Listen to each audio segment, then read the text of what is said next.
know I've gone over this several times, but it's always good to kind of step through what the real estate transaction's all about. It's the real estate show.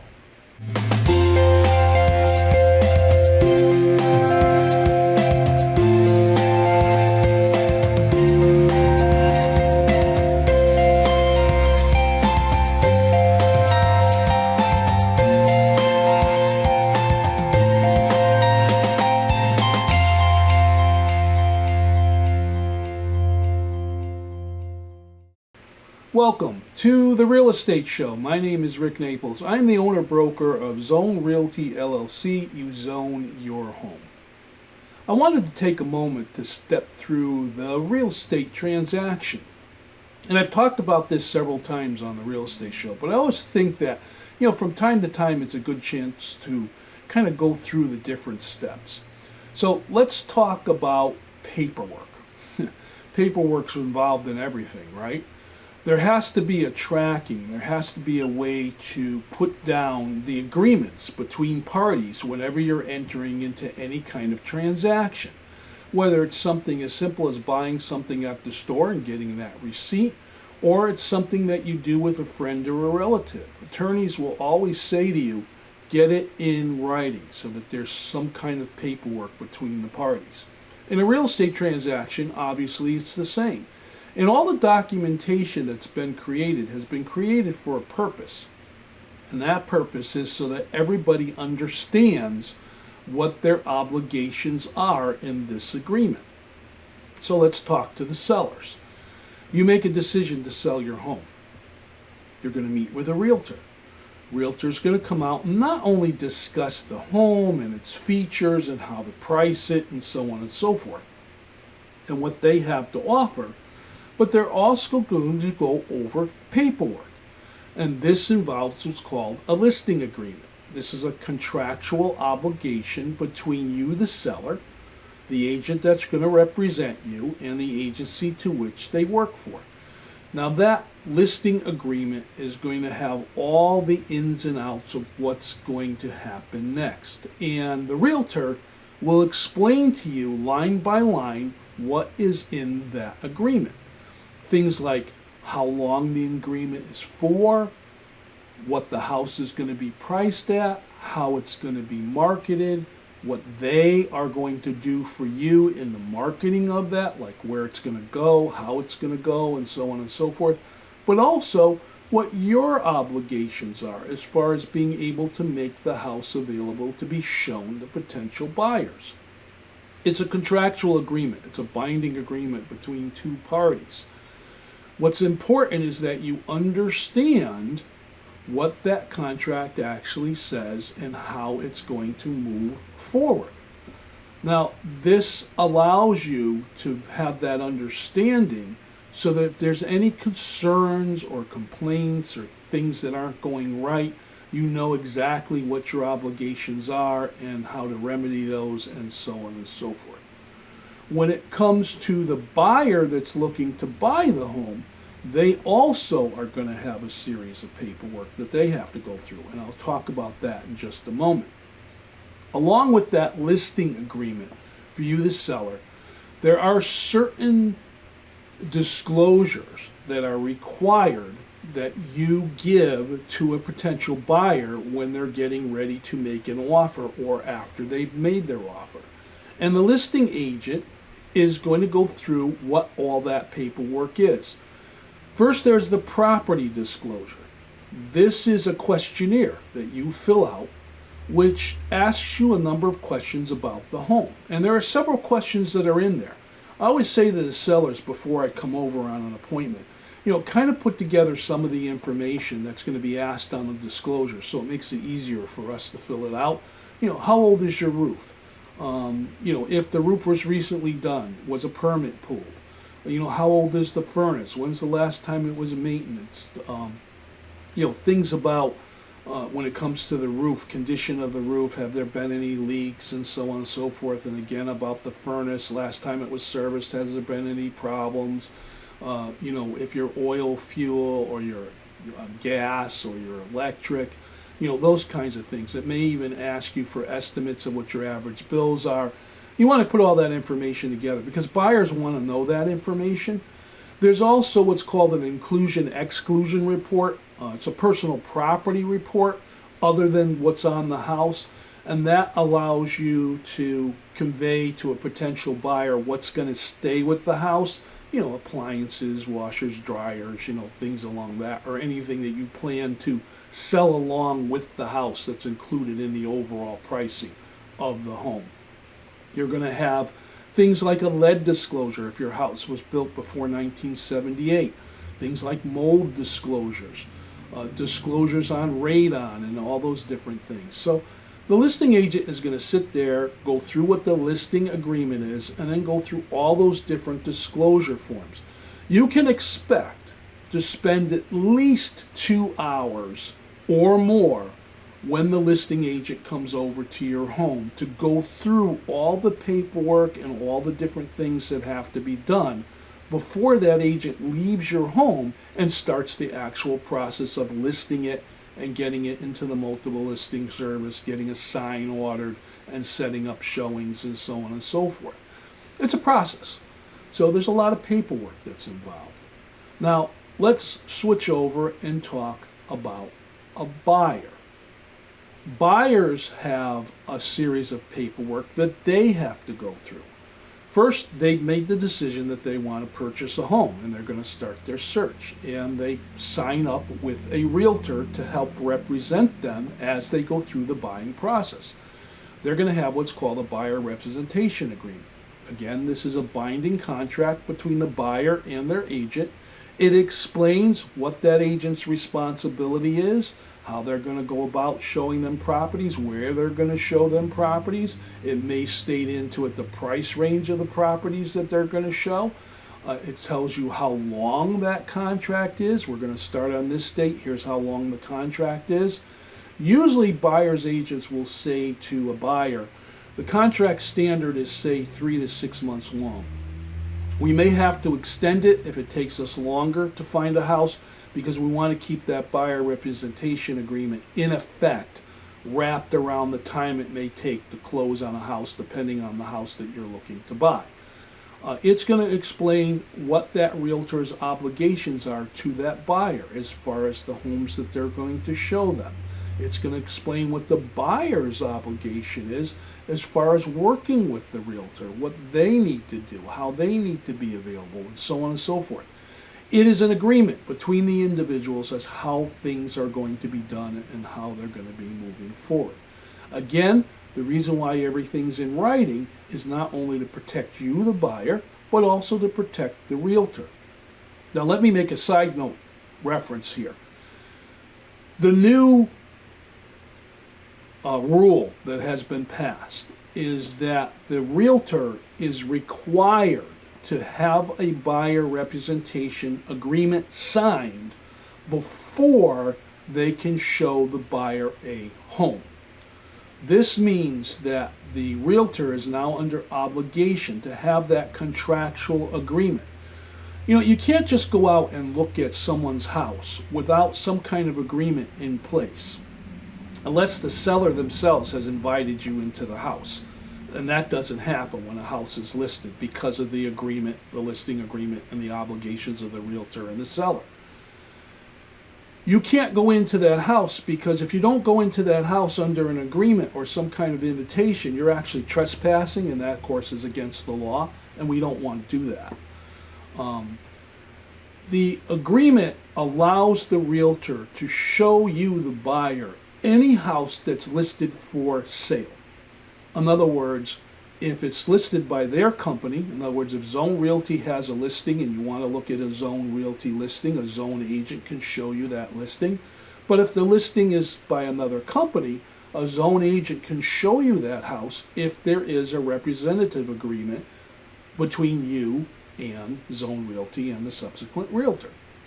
They can't just take you into somebody else's listing without that agreement in place. The agreement is in place because it not only helps you understand what your obligation is and helps the realtor have the agreement to go show those houses, but it also protects you, because you don't want to go into somebody's house and be unprotected. Let's say that you're a buyer and you don't want to sign with a realtor. Well, there's paperwork that's involved in that too. It's called an unrepresented persons agreement. In other words, the realtor has offered their services to you to show you the home, and you have decided you do not want those services. The realtor is not going to be able to, again, take you in and show you a house without an agreement between you and them to look at that particular property. If you do not want to sign the agreement, that's fine, but that realtor is going to not take you into that house. You're going to have to step back. You're going to have to contact the listing agency and see if the listing agency is willing to show you the house at their convenience. So you actually limit yourself on the amount of homes that you can look at if you're looking to buy a home, if you do not sign that buyer representation agreement with that particular agent. And the agent has to be pretty insistent, has to insist that that agreement be signed, because under the new regulations, if a realtor takes you into a home without a buyer representation agreement signed, that contractual agreement between you and them, they lose their license. There's no if and buts, there's no second chances, there's no discussion, they lose their license. So the realtor is not going to put their livelihood, their income, their profession at risk without getting that signed. So take a moment as a buyer and make sure you sit down with the realtor and this paperwork is explained to you so you know what you're doing. And buyer representation agreements, by the way, are very flexible. It can be for that day. It can be for that specific property. It could be for a specific hour of time on a specific day for a specific property. It's not like you have to sign for a long-term agreement. Unless you like the realtor and you find that you have developed a trust with that realtor to show you properties across the board. It is to your advantage as a buyer to work with one realtor that you build up a confidence with and a trust with, to look at a number of different homes across the board, no matter what company has those homes listed, as well as homes that are not listed with agencies. Homes that sellers are trying to sell on their own, with the for sale by owners, as we call. This gives you those protections. So again, take the time to review that paperwork. Sellers take the time to review paperwork. When you go as a buyer, or even as a seller that's looking to buy a home, and you go to your bank or your lender to look at the situation of setting up a potential loan to get a mortgage, either on the next purchase that you're making or your first purchase, there's going to be paperwork involved. And again, you need to sit down with the mortgage originator or mortgage officer and discuss what that paperwork is. There's going to be obligations. Again, you're signing contractual obligations. You're going to make an application for the mortgage. You're going to disclose financial information, and they're going to tell you what that information is. They're going to give you a statement, which is either a pre-approval or pre-qualification based on the information you shared with them, which lets you know what buying range that's affordable for you to be in. As a buyer, you want to go out and look as many houses as possible because you'd like to purchase a house, but it doesn't do anybody any good to waste time looking at homes you can't afford. That's what open houses are for. Open houses basically are the seller and their agent have agreed to open the house on a specific day or a specific time for anybody who wants to come in, represented or unrepresented, to look at that home. I'm guilty of it. I've gone to open houses on $1 million properties because I'm curious to see how the other half lives, as they say. And you could do that, but I kind of advise against it, because if you go out and you look at houses that are far beyond your financial reach, that kind of makes your expectations on homes that you can't afford be a little bit unrealistic, I guess is the best word to look. So it's better to just kind of stay in the area that you need to stay in, that you can afford, and find homes that work for you. The real estate transaction is set up in such a way where you have a number of different steps that you have to follow. And I've talked about these several times on the real estate show over the years that we've been on the air. It's best to start from the very beginning, before you sign anything, to review the contract and see what it says. Whether you're a seller signing a listing agreement and doing disclosures, or a buyer signing a buyer representation agreement with an agency or with a realtor. You need to take the time to, as they say, read what you're going to sign. I've had many clients, before they became clients, when they were just customers, ask me for a copy of the agreement for them to read through before we meet to actually sign it, so that they have an opportunity to review it and formulate some questions. It's really hard when you're in a situation and a contract is presented to you and it's like all this information, it's pages and pages of paperwork, and they want a signature on it, and you haven't had an opportunity to read it. I had a situation a number of years ago where we went to a closing, and the buyer wanted to read all the paperwork before they would put their signature on it. And that closing took a long time because the buyer did not have the opportunity to review any of the paperwork beforehand. So they basically sat there in the conference room at the attorney's office and read the contract, line by line, page by page, with the attorney sitting there asking the attorney questions as they went along. And that is your right to do that. Do not sign anything unless you understand what the agreement is saying and what your obligation is going to be. Realtors have one thing about them that is something that they need in order to perform their job, and that's called patience. They will sit there with you and allow you to read through the contract and answer your questions as you go along. Now, sometimes you don't want to read the contract. Sometimes you just want to have somebody explain to you what's in the contract. And that's fine, as long as you feel you have a confidence and trust in that individual that they're going to tell you what's in the contract and what those obligations and agreements mean. But again, do not initial anything, do not sign anything until you've had the opportunity to understand what that agreement is actually saying. The real estate transaction has been written and designed over a number of years to give you the best scenario when it comes to agreeing to signing that contract and agreeing to take on that obligation between you and the party that you're going to work with. It is a contract, an obligation that's been drawn up by attorneys. It's been drawn up with all the different laws that are in effect taken into account. And over the years, those contracts have been modified and changed to accommodate the different laws that may require certain disclosures be made or certain phrasing be made or whatever as far as those contracts are concerned. One of the easiest ways is to ask your realtor, is this contract that I'm signing the most up-to-date version? And their answer is always going to be yes. You know, back in the old days, and I've been a realtor for a lot of years, we used to print out contracts and purchase agreements and buyer representation forms, and we used to carry them around in a file in the trunk of our car, so that if anybody we met wanted to go the next step, we could pull out the contracts, go over them, and have them signed. And we don't do that anymore.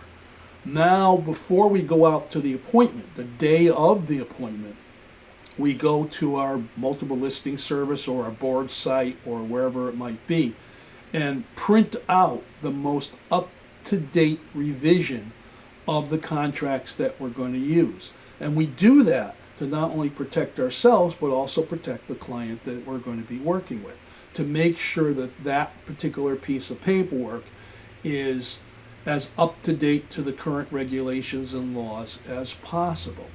Sometimes we'll sign a listing agreement with a seller, and there'll be a change in the law or a change in a disclosure or something that requires that listing agreement to have an addendum done to it in order to comply with that regulation. And I always explain to a seller or subsequently a buyer who's signing a buyer representation agreement that that's a possibility. You know, when the Senate and the House meet and they go over real estate regulations and laws, maybe something has come up, maybe something needs to change, maybe something else needs to be disclosed because of a new development. Perfect example is when we had the COVID situation happening. There was a whole different way of showing houses and obligations and showing houses and viewing houses as well as listing houses that had to comply with the rules and regulations of operating during the COVID-19 pandemic. So, you know, we had to go with the punches. We had to do some revisions as far as that's concerned. So again, the realtor's going to prepare all this paperwork. They're going to bring it out to you. You're going to sit down, you're going to review it, and you're going to ask any questions before you sign anything. And even after you've signed anything, if a question comes up, that's what realtors are here for. They're your confidant, they're your trusted individual, they're the professional you're going to work with. You can always call them with whatever questions may come up. Paperwork. It's pretty cumbersome that you have to do a lot of paperwork. But with everything, you need to have, as I've said, the document track. This is important because under IRS rules, the realtor is required to keep their paperwork for a minimum of 7 years. That's why if you've ever gone into a real estate office, you see all those filing cabinets. Those are past files. Those are, you know, agreements, buyer representation agreements, listing agreements, closed deals, so on and so forth, that they have to keep paperwork records of. The law recently changed where now realtors can scan the file and keep them on a disk, but they have to be able to reproduce that deal from beginning to end. And if you're like me, memories are short. I can't tell you the perfect details of something that went on 7 years ago, but I do have the file. So that if I ever had to pull the file and look at the emails that were changed or notes on conversations that were exchanged, questions that were asked, paperwork that was signed, I can generate a paper trail of that. And that's why documentation becomes so important. In anything, it's important that you have a way to be able to go back and look at that documentation in order to figure out what has gone on. The Real Estate Show has been on the air many, many years, and we have gone through all kinds of different things in the time that we've been on the air. And all good things, as they say, have to sooner or later come to an end. I am at the point now where I am starting to enter into retirement. I will still be practicing real estate. But I've made the decision that I think it's time for us to wrap up this long period of the episodes we've been doing here on the Real Estate Show. So on the next Real Estate Show, it will be our final show. It will be the show that kind of reviews where we've been and the things that we've gone over throughout the years. And I hope you'll take the time to sit back and reminisce with me and enjoy as we will be filming our 300th episode of the Real Estate Show. My name is Rick Naples. This is the Real Estate Show. I hope to see you at least one more time.